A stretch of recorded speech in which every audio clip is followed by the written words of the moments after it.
Bonjour les amis, alors objectif du jour est de vous faire connaître les différents modules du système SAP. Vous aurez aujourd'hui une idée générale sur les modules SAP et de leurs utilités.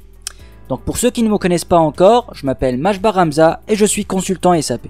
Tout d'abord, un module définit tout simplement une composante fonctionnelle sur le système SAP. Donc chaque module traite une activité bien définie au sein d'une entreprise. Par exemple, des activités comme la finance, la logistique, les ressources humaines sont dans ce cas-là définies comme modules. Donc, comme nous l'avons défini précédemment, les modules sont des composants fonctionnels du système SAP. On peut distinguer trois familles de modules fonctionnels. La première famille qui est la logistique pour toutes les activités liées à l'achat et la vente. Ensuite vient la finance pour des activités de finance et de compta. Et enfin, les ressources humaines pour tout ce qui est de la gestion du personnel, temps de travail, frais de déplacement, etc. Concentrons-nous maintenant sur les modules de la première famille, à savoir la logistique.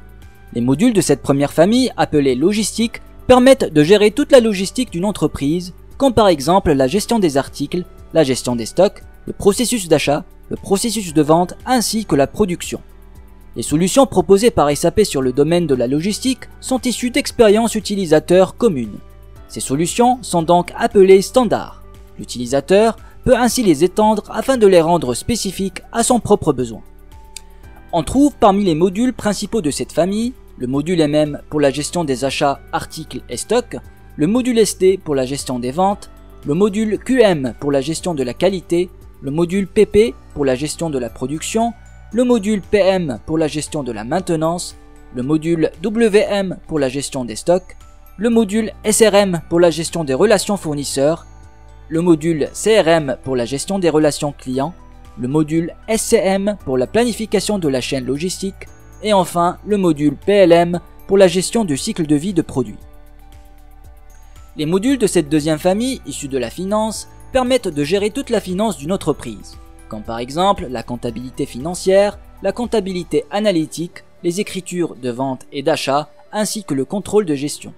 Ces solutions standards sont aussi issues d'expériences utilisateurs communes. L'utilisateur peut bien éventuellement les étendre afin de les rendre spécifiques à son propre besoin. On trouve parmi les modules principaux de cette famille, le module EFI permet de pouvoir fournir toutes les écritures de vente et d'achat, lesquelles se déversent dans la comptabilité générale via la comptabilité client ou fournisseur. Et enfin, le module CO pour la partie contrôle de gestion.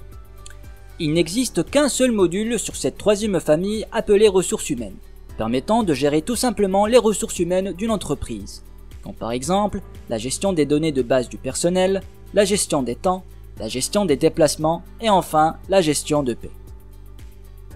Donc pour finir, les modules principaux qui sont majoritairement utilisés par une entreprise sont comme suite. Le module EFI pour la partie finance, qui est une solution conçue pour pouvoir faire de la comptabilité financière et la comptabilité analytique.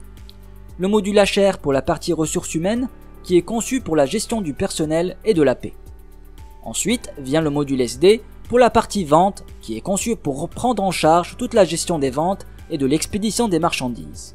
Et enfin, le module MM pour la partie achat, qui est conçu pour prendre en charge la gestion des stocks, les achats et la gestion des approvisionnements.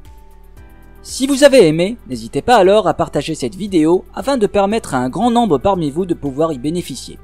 Pour toute autre question ou nouvelle proposition de sujet, n'hésitez pas alors à me laisser un commentaire en bas de cette vidéo. Quant à moi, je vous dis toujours à la prochaine pour une nouvelle vidéo.